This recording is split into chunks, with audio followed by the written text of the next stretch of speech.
முக்கிய செய்திகள். வீரபோயர்களின் மக்கள் ராஜ்யம் தொலைக்காட்சியின் செய்திகள் வாசிப்பது உங்கள் ஹேமபிரியா. மக்கள் ராஜ்யம் கட்சியின் அதிகாரப்பூர்வ அறிவிப்பு செய்தி வெளியீடு. திருச்சி வடக்கு மாவட்டத்தில் புதிய நிர்வாகிகள் PR சிவசாமி நிறுவன தலைவர் அவர்களின் ஒப்புதலுடன் மக்கள் ராஜ்யம் கட்சி பொதுச் செயலாளர் டாக்டர் வடிவேலன் PJ அவர்கள் புதிய நிர்வாகிகள் தேர்வு அறிவிப்பாணையை வெளியிட்டுள்ளார்.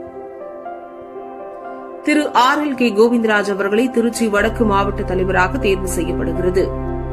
திரு RLD விஜயகுமார் அவர்களை திருச்சி வடக்கு மாவட்ட இளைஞரணி தலைவராகவும், திரு D மூர்த்தி அவர்களை மன்னச்சநல்லூர் ஒன்றிய தலைவராகவும், திரு B மணிகண்டன் அவர்களை மன்னச்சநல்லூர் ஒன்றிய செயலாளராகவும், திரு RK சங்கர் அவர்களை லால்குடி ஒன்றிய தலைவராகவும், திரு G ராமசுந்தரம் அவர்கள் உப்பிலிபுரம் ஒன்றிய தலைவராகவும், திரு கணேசன் அவர்கள் துறையூர் ஒன்றிய துணை செயலாளராகவும், திரு C ரமேஷ் திருச்சி மாநகராட்சி தலைவராகவும் தேர்வு செய்யப்படுகிறது.